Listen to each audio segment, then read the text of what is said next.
become a national voice on protecting youth from the harms of social media. He's also signed early education and workforce program funding, launched the One Utah Health Collaborative, and expanded opportunities for women and diverse communities and those living in rural parts of the state. Please give a big round of applause for our Governor Spencer Cox.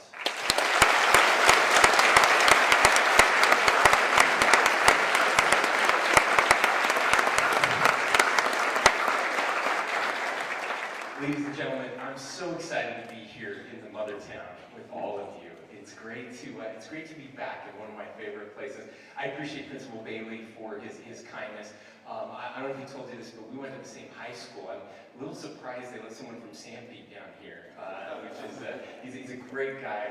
In fact, my wife's sister is married to his brother, so that's how we're connected. In rural Utah, we're all kind of connected that way, right? We're all related in one way or another. I want to thank all of our education leaders who are here today, as well as our city and county leaders who have joined us, elected officials. Thank you for your service, for your sacrifice, and for your goodness, and especially to the students who are here. This is what I'm most excited about. We're going to talk about a few things today, and some of your fellow students are going to come up. They're going to ask me some questions. I'm going to ask them some questions, and then I'm going to talk a little bit more about an important topic. But I want to start by talking a little bit about my childhood, if I could. So I grew up in the 80s and 90s. Okay, so that's kind of my era. I'm getting older all of the time. But I was a little worried about the world. How many of you are worried about what's happening in the world? Any of you a little concerned? Yeah, you certainly are. I hear it all the time from young people as I talk to them. I have a daughter who's 16, so about your age. And we talk about some of the craziness that's happening out there. But here's what you need to know. So when I was growing up, I grew up in a very small town, actually about half the size of Parowan, a little smaller than that. Small town of Fairview, right in the middle of the state in central Utah. And it was, we didn't have much. We grew up on a dairy farm. My dad sold the cows when I was smaller because there wasn't enough money. And he went to work for his uncle at the local telephone company, so we were still farming the land. He was working at the telephone company, and that was kind of our life. But there were lots of things that we were worried about growing up then. We were worried about Russia. I guess we're kind of worried about them again, right? We were always worried that they were going to send a nuclear missile to hit Fairview. And so we would practice by getting under our desks in school, as if those desks were going to protect us from a nuclear warhead landing in Fairview. They were really sturdy desks, but I don't know if it would have worked. So, but we would practice that, and there were other things that concerned us. How many of you have heard of the hole in the ozone layer? Okay, a couple of you have. Yeah, all the old people are like, oh yeah, I remember that. So growing up, we were told, there was a growing hole in the ozone layer, which is this layer above the Earth. And the ozone layer is important because it protects us from the harmful effects of the solar rays and solar radiation that passes through the universe. What that means is, as this hole grows in the ozone, we were all going to get cancer, at least most of us were. So there were about 2 million people in Utah at that time. And there was a local news story, some experts believe that over 1 million of us would end up with this fairly severe form of cancer because of this growing hole in the ozone layer. And here's the crazy part. Guess what was causing the hole in the ozone layer? Well, there were lots of things. But the main cause of the hole in the ozone layer, anybody know what it was? Hairspray. Yeah. Now, I don't know if you've seen like pictures of your parents back in the 80s and 90s, especially moms, the women, like the bangs were like up here, right? There was so much hairspray going on. Now, to be fair, the guys were kind of using some hairspray too. Most of them did. I actually did have hair back then. And so we were causing this hole in the ozone layer. Now, most of you have not heard about the hole in the ozone layer. And why? Well, because we changed it. We started making hairspray out of different chemicals so that we weren't causing this hole in the ozone. And it's been getting better ever since. So here's my point. There were lots of things that were scary in the 80s and 90s that ended up not happening. Right? And the reason they didn't happen was because we fixed them. Because that's what we as human beings do. And sometimes it takes us a while to figure it out, but eventually we come together and we solve problems. Okay? Now, there are some things that I'm sure are worrying you, and we're going to talk more about that. But I want to talk about just some of the things that have happened just in the past few months that I'm very excited about.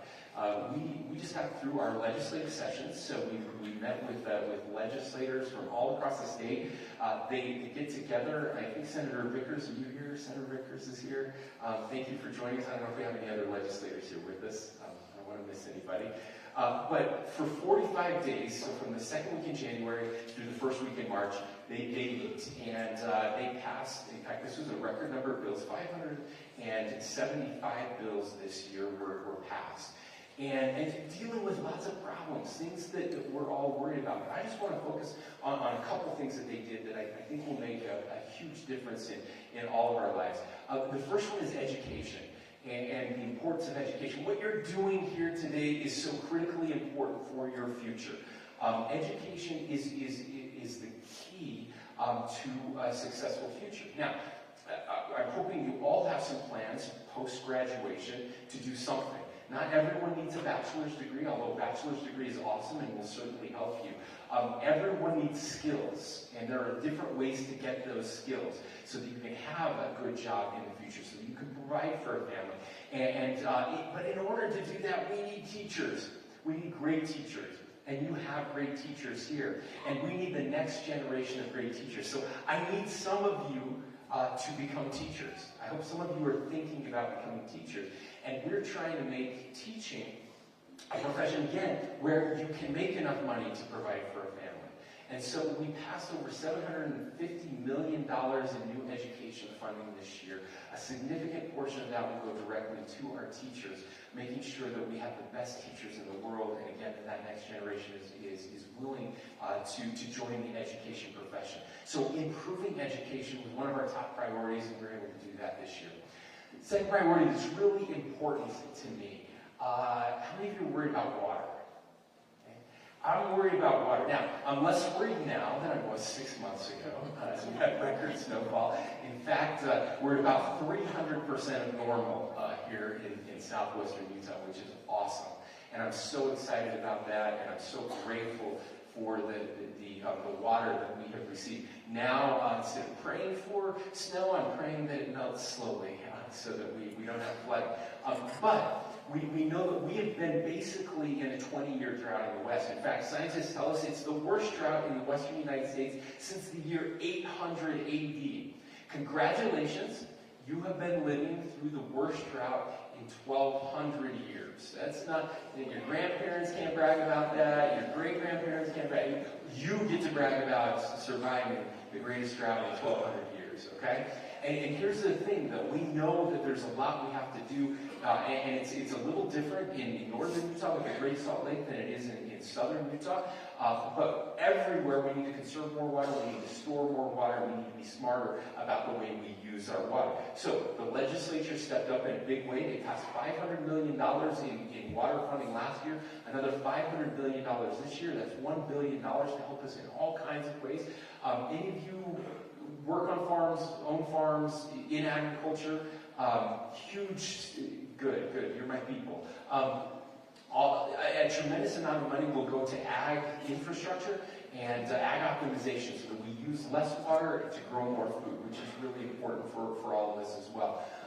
All of these things, again, the state is stepping up to make sure that the Great Salt Lake doesn't dry up and that we have enough water for our generation and for future generations. And those are huge differences that we're really excited about. The third thing I just want to mention is the price of housing. It's way too expensive right now. You maybe heard your parents talk about this, maybe you've been thinking about this. I'm hoping that all of you want to own a home someday. I think that's really important, right? That's on all of your bucket lists. Just own a home. That's something we want to do. And yet it's getting harder and harder because the price of housing is too expensive. Again, the legislature stepped up with over $150 million in funding, but also changing the laws so that we can make sure an increased supply here in the state. Now, again, we have to conserve water, so our homes will use less water as new technologies become available. But we know that we can reduce the price of housing by increasing the amount of houses. It's simple supply and demand, right? The more supply we have, the lower the price. And we want to make sure, I always say, like, we love our kids and grandkids. You love your parents and grandparents. But we want our kids to live near us, not with us. There's a difference, right? As you get older, you don't want to live with your parents forever. And so we've got to make the price of housing less expensive here and more affordable for you. And that was a big, big push for the legislature. Last thing I do want to mention that I'm really excited about, and that is that government takes less of your money. You know how to use your money better than I do, better than the legislature does.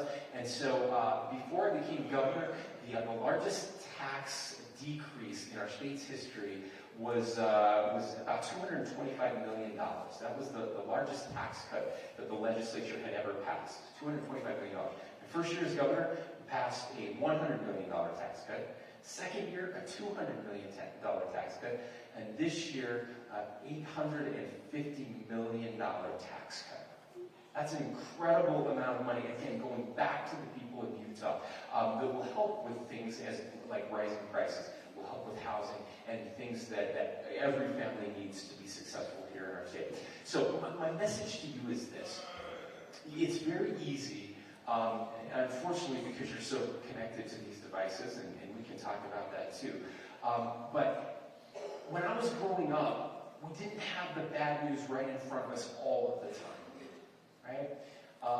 We'd wake up in the morning and leave, and parents would have no idea where we were, and we'd come back at dark. And we, still in rural Utah, I think we still get some of that. I think it's harder now in urban and suburban Utah. But face-to-face connection is so important. What happens far too often is we get on these devices, and again, the bad news and the comparisons, it's always in front of us. It's always right there.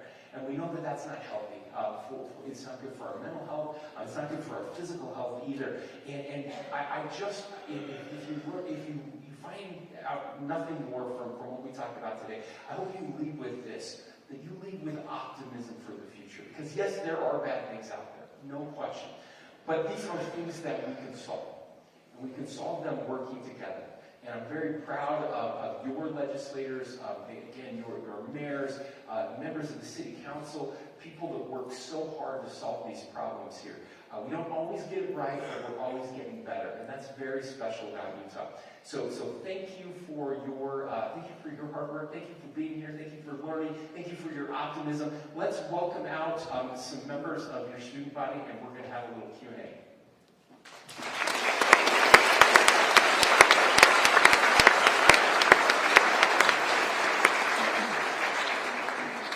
All right. How are we doing? Good? Nervous? Just a little bit. All right, we're gonna have a lot of fun here. I think we're gonna start by you asking me questions. Is that right? All right. Want to go first? When did you first become interested in politics? So, interesting question, Daisy. My dad. Okay, I mentioned I grew up in a small town, right? Only 1,200 people in our small town. So when I was like 4 years old, my dad was elected to the city council, and then when I was 8 years old, my dad became mayor of Fairview. And I think that's the time when I first started to get interested. Now, in full disclosure, like everyone gets a chance to serve on the city council in Fairview. That's just kind of how it goes. Everybody takes their turn, right? Because it's such a small town. And so I had always been interested in it. When I was 9 years old, my family, my uncle, we had never gone anywhere. We didn't have any money. But my uncle worked for the CIA, and he lived in Washington, D.C. And he paid for us to come out and visit him. And so I was 9 years old. I'd never been on an airplane. In fact, that was the only time I ever went on an airplane until I went on a mission when I was 19. He he took us out there, and then he took us to, how many of you have been to Washington, D.C.? Any of you been? A few of you have been. So we went out there, and we saw like the Washington Monument, and the Jefferson Memorial, and the Lincoln, the Lincoln Memorial, and it was really inspiring to me. So I got really interested in history, and I started reading like the Declaration of Independence and the Constitution, and studying those things. So when I went to college, that's what I studied. I studied political science, I studied history, and so that had always fascinated me. But I never thought I would actually run for office until I decided to move back to Fairview to raise my kids on the farm. And I moved back, and a friend of mine came, who was on the city council, and he said, hey, somebody just moved, and we really want you to be on the city council. It wasn't an election, they were just going to appoint someone. And I thought, well, that sounds fun. I like this stuff. My dad was on the city council once. I think I can do that. I said, why do you want me? He said, well, you just moved back, and it's your turn, and we can't get anybody else to do it. So that's how I got interested. As you heard, I got to be the mayor after that, and then a county commissioner, then a legislator, and then Governor Herbert asked me to be lieutenant governor. So it was not the path I expected. It's not the path I really decided to choose. It just kind of happened. But I hope that some of you in this auditorium today will be interested as well. It's getting harder. Lots of people don't want to run for city council or mayor. It's too divisive right now. We'll talk about that in a few minutes. But I certainly hope that more of you are interested. So thank you. Thanks for the question. All right, let's keep going. So out of the 429 high schools in Utah, what made you decide to visit Parowan? Well, because it's the best high school in the state, right? So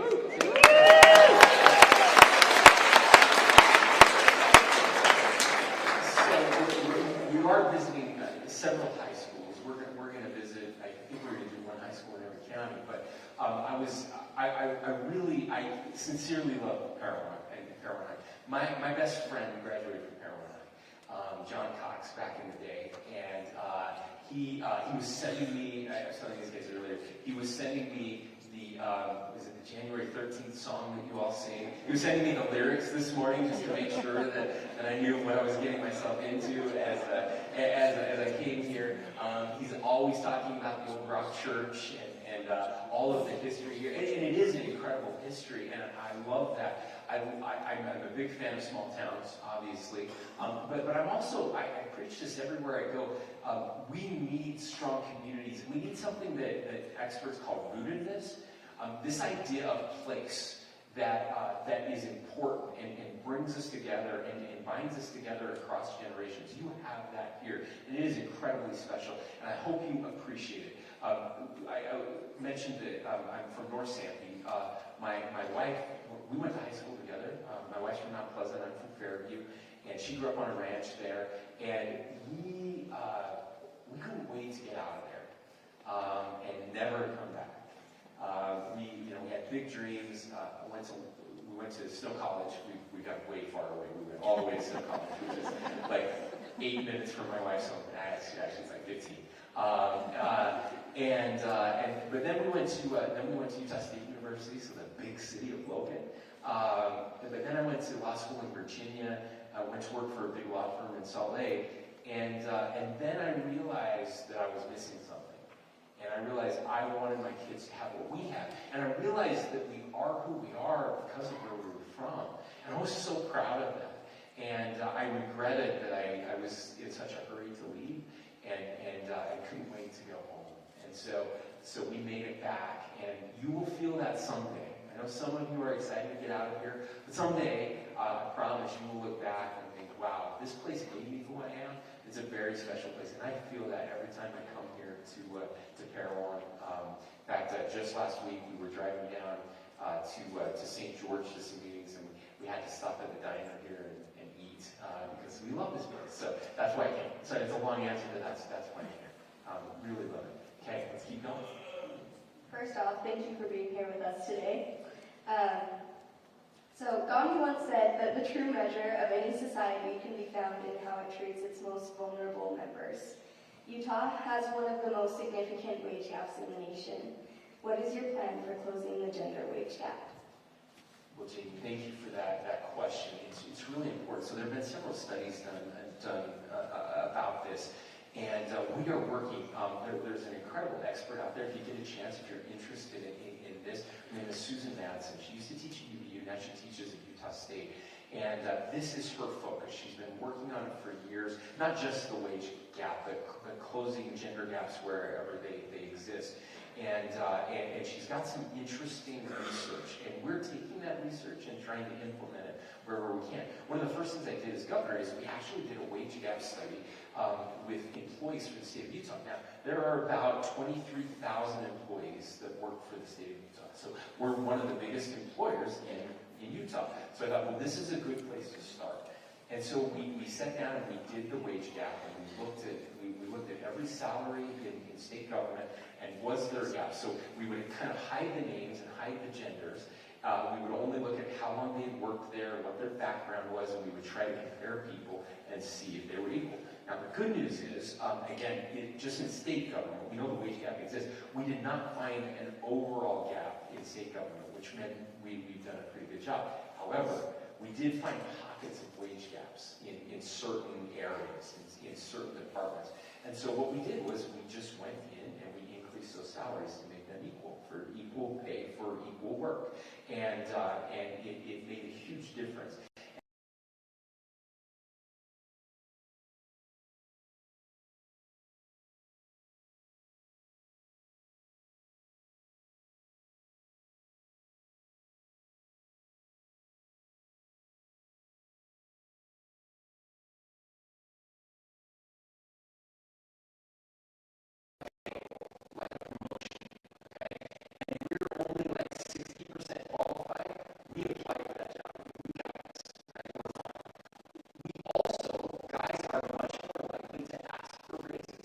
Guys will go into their boss and say, hey, I'm looking around, I've got some options, I think I deserve a raise, and we'll generally get those.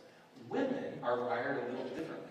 Women will be 98% qualified for a job and think, I'm not there yet. I got to get those last 2% before I apply for that job.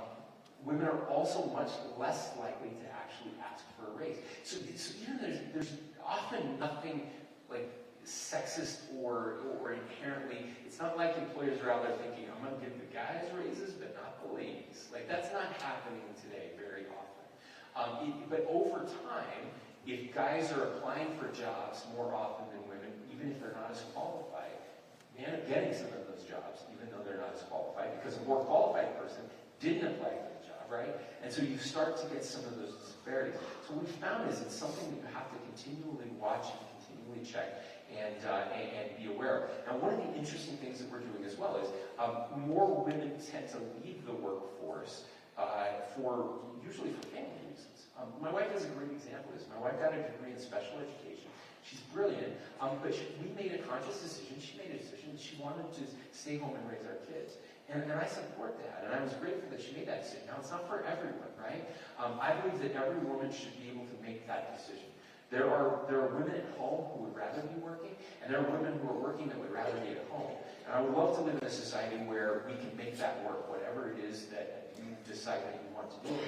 But what happens is, you have a resume gap, right? If you leave the workforce and you want to get back into the workforce, it's much harder because you're looking at applications, and you're, if I'm hiring, and here's somebody who hasn't worked for 10 years, and here's 10 people who have been working in the past year, I'm almost always going to take one of those who's been working in the past year, right? So that makes it really hard. So we started something, and the good news is that unemployment is at 2.4%.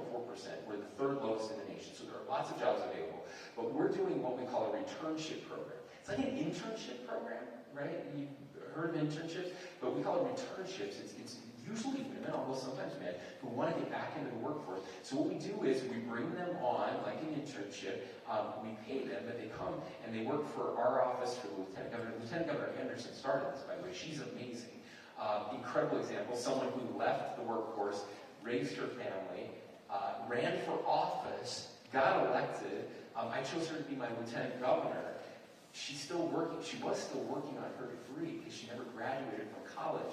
She graduated last year as the lieutenant governor of the state of Utah. She got her bachelor's degree from BYU the same time her son graduated, which was a great example. But she started this returnship program, so we have more and more women. And now they come and work for us for 6 months. Now they're applying for jobs, and it shows that they work for the governor of the state of Utah, or the lieutenant governor of the state of Utah, or somewhere in the state of Utah. And they're getting those jobs, which is closing the wage gap. So many things we can do, but it takes all of us to be paying attention to it. Great question. All right, next up. We work hard here at PHS to promote kindness, service, and civility. What advice do you have for us as we go out into a world that sometimes seems to discount those values? Listen, Chloe, those are the most important values. I'm just here to tell you. And while, yes, maybe the media and some of the culture doesn't promote that as it should, I'm here to assure you that the world will reward you for your kindness and your goodness. I see it all of the time. Yes, sometimes the bad guys finish first, all right? But mostly, over time, the good guys and people actually do better in this life. Some of you may have heard that there's an author out there that I love. His name is Arthur Brooks. He's more than just an author. He's a researcher at Harvard, teaches a class at Harvard, actually comes out to the University of Utah now. For over the next 3 years, he'll be out here multiple times teaching there as well. And he teaches a course on happiness. And how many of you want to be happy? Yeah. We all want to be happy, right? That's the core of who we are. Turns out that money does not make you happy. Now, again, I know you've never seen anybody not smiling on a jet ski, right?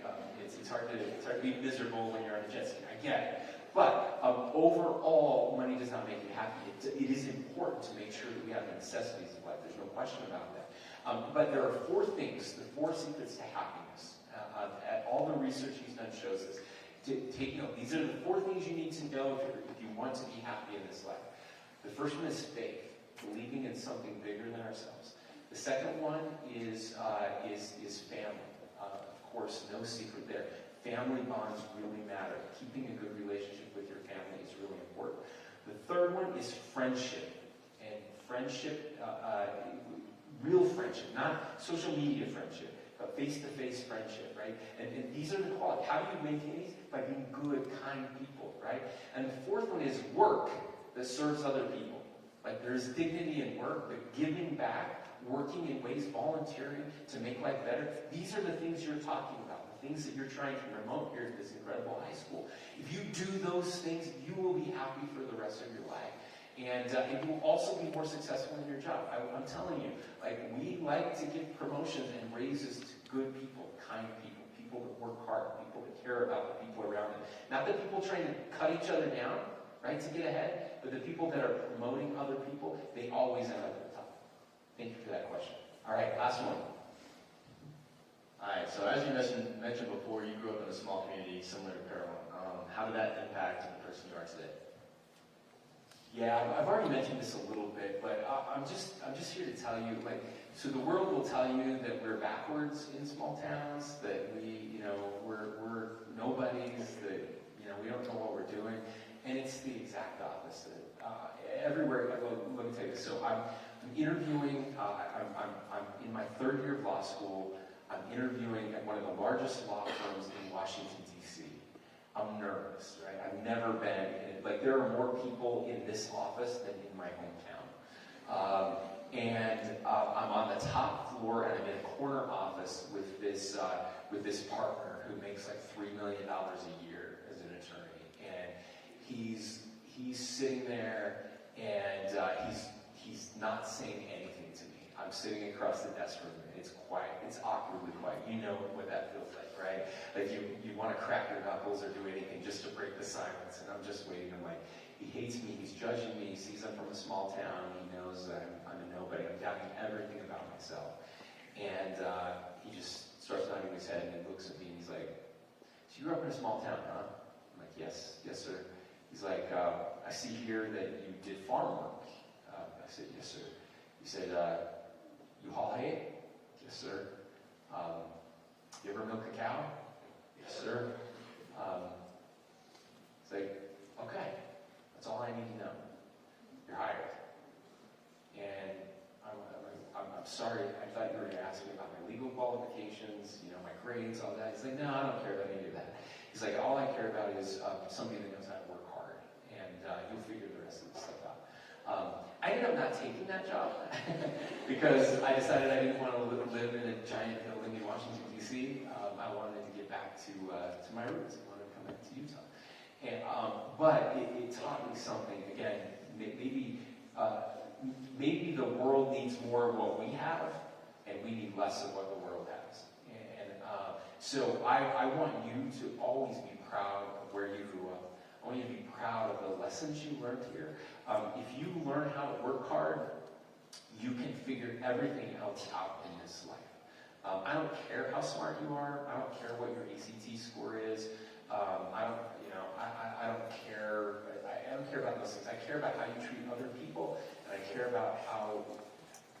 about grit, your willingness to do hard things, and that's what makes where you grew up so unique. There's a reason that nobody wanted to live here. Same thing in Sanpete County. I remember Lieutenant Governor Greg Bell came to Sanpete County once, and he said, you know what? There's a reason nobody wanted to settle in Sanpete County. There's a reason that Brigham Young, like 80 people go there. He said, and it's still hard to live in Sanpete County. You have to want to live in Sanpete County. You have a mall right down the street that you can run to for everything that you ever wanted. And yet, he said, what you learn from growing up in hard places, you learn that you can do hard things, and that's the secret to success in this world. If you learn you can do hard things, you can change the world. And I know you've learned that. I know that's what you're learning, that you can do the hard things, and I'm really proud of it. Okay, now, speaking of hard things, I get to ask you some questions. All right, first one, just rapid fire. What is your favorite part of school and your least favorite part of school? Favorite part, least favorite part? My favorite part is probably my favorite period, which period. And my least favorite part is probably the studying schoolwork part of it. Yeah. My favorite part is probably the in-between periods when you get to see all your friends and all of your peers and talk about past class and just kind of get to talk to people and be social for a little bit. My least favorite part is my math 1050 class. But I'm failing right now, so yeah.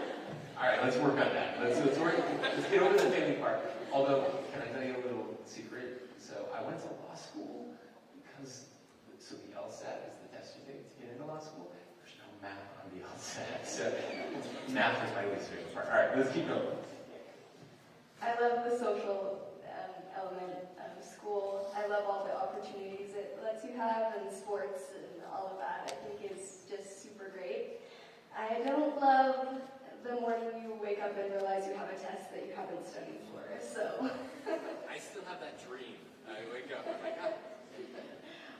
I'm kind of biased because I think that Cool to Care is my favorite part of high school because it's a really unique opportunity we have here at PHS. Nobody else has a Cool to Care program. We all have different things, but here at PHS, everybody is really kind, and I'm very proud of our school because everybody is really kind. And probably my least favorite part is on a whole different scale, just taking tests. But PHS is really good because we're pretty kind.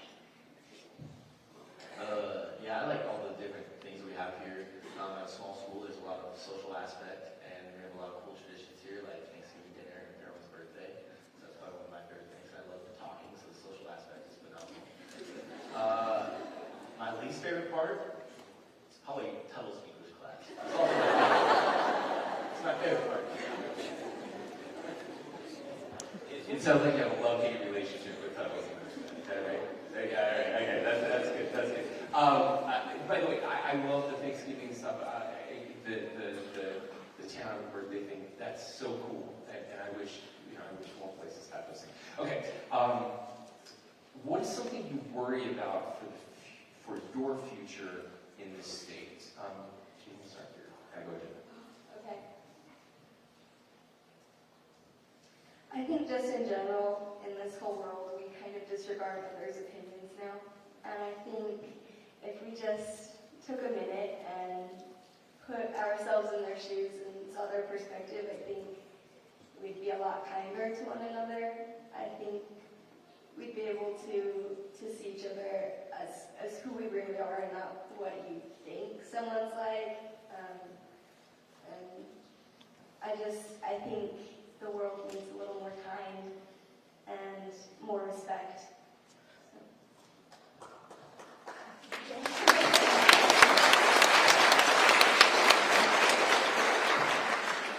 I think that is something that worries me. I think we all need to learn how to disagree better. I think we often worry about or we argue with people over things we don't agree with, and think that we can't surround ourselves by people we don't share the same values or beliefs as. And I think that's definitely wrong. We can all be friends, we can all be nice to each other, we can all find things in common, but if we don't believe the same things, then that does not mean we have to argue, and that does not mean we have to be, unkind towards each other. But I think if we learn how to disagree better, because it's hard when we see adults and people we're supposed to look up to argue unkindly. But it really is okay not to agree with everybody, but we need to learn how to disagree better. I think that's important. Koi, I'm going to take you with me. Yes, she deserves a round of applause.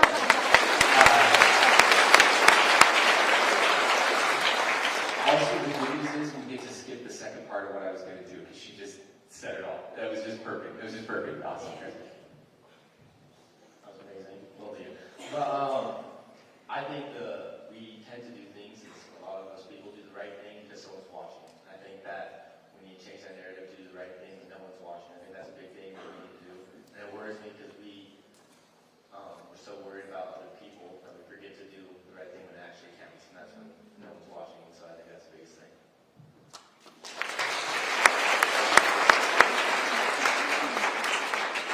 I think one of the biggest things that I worry about is kind of setting barriers for myself when they aren't actually there. So often, so many of us kind of be like, okay, I can't do that because I don't have this. Kind of like you're talking about with the wage gap. People don't apply because they don't think that they can do it. They don't think they're going to get the job. And it's so often we set those barriers for ourselves and we don't live up to our full potential sometimes. And so I'm kind of hoping that as we all kind of go out into the world, we realize we're worth more than we actually think we are.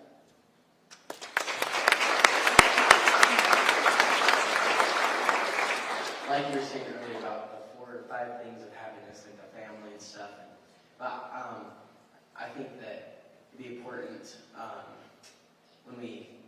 I think family's important. I think that if we all focus on family and service more, like we were saying, I think that would be really important. Especially, I think Parowan and small towns in general do a pretty good job of this. But I feel like if that was everywhere, I feel like everyone would be a little happier.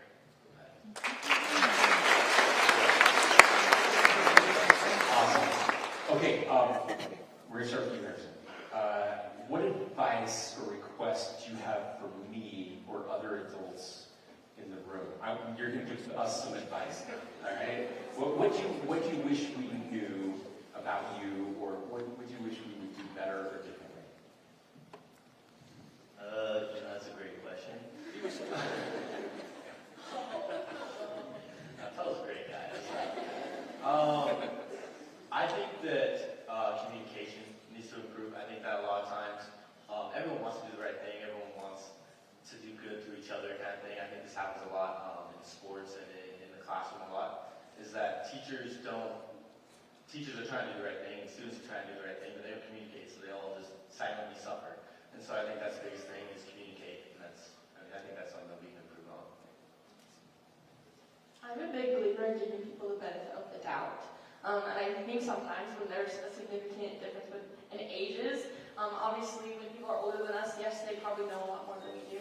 But we also have unique perspectives. So I think that when people in power, people who are older than us, give us the benefit of the doubt and believe that we can do good things too, then it makes everybody feel better.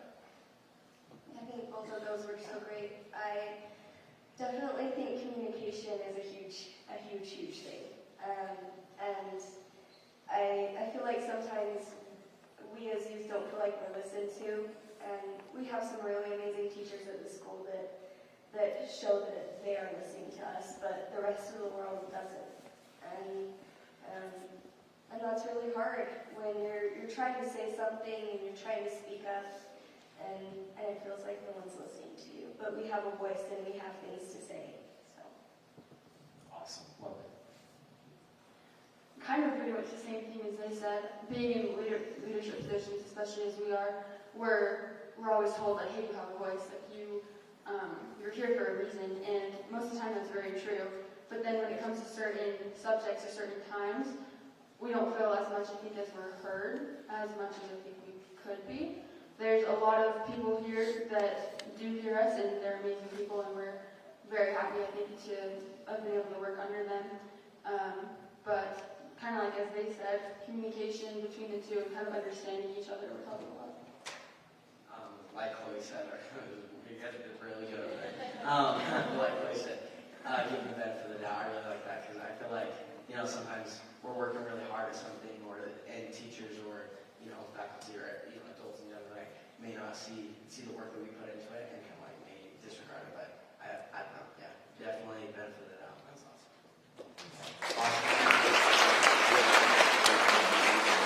I really appreciate that, and I know I'm guilty of that sometimes, and listening first of all, but listening to understand is different than listening to debate or listening just to check a box, right?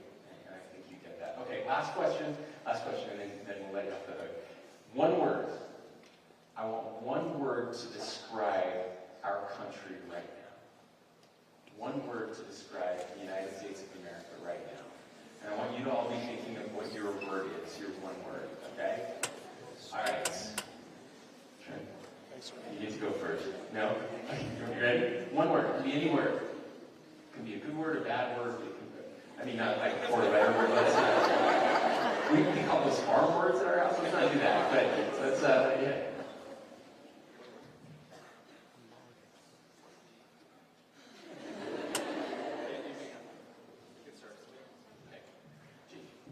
Distrusting. Potential.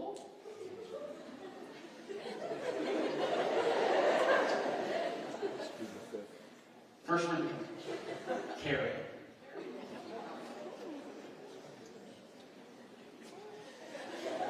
I don't think they agree with you. I'm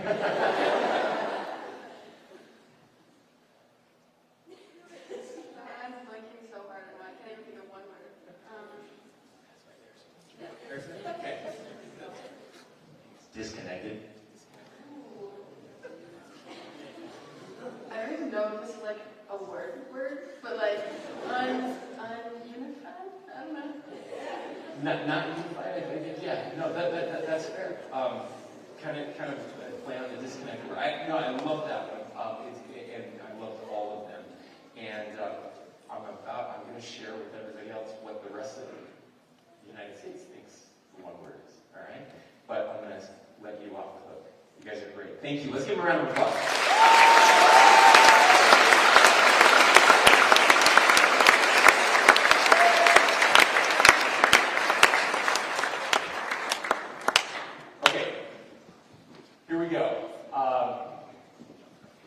They were amazing. They're so good. All right, for the last few minutes, I just want to talk a little bit about that last part. The one word that we would all use, or the word that you thought of to describe our country right now. How many of you thought of a positive word? 6 of you. Okay? How many of you thought of a negative word? Yep, that's what I thought. Okay. Here's the thing. We almost got it. So I was curious. I've done this a couple times, and usually I get the one word that most Americans use. We almost got it. Ununited was very close. The number one word is divided. Okay, disconnected. We had divided here. Okay, yeah, we had a few divideds out there. Divided was the most used word. Chaotic, intolerant, rigged, weak were also very, very common words. Again, very few use any positive words. The most commonly cited feelings, so this is a little different than one word used to describe. Another question was, how do you feel about your feelings towards your country? How do you feel towards your country right now? And these were the most common. Frustrated was the most common, followed by disappointed, exhausted, disgusted, and angry. Now, over the past 4 years, we've seen the percentage of Americans who believe that the people I agree with politically need to be willing to listen to others. Okay? All right, you staying with me here? So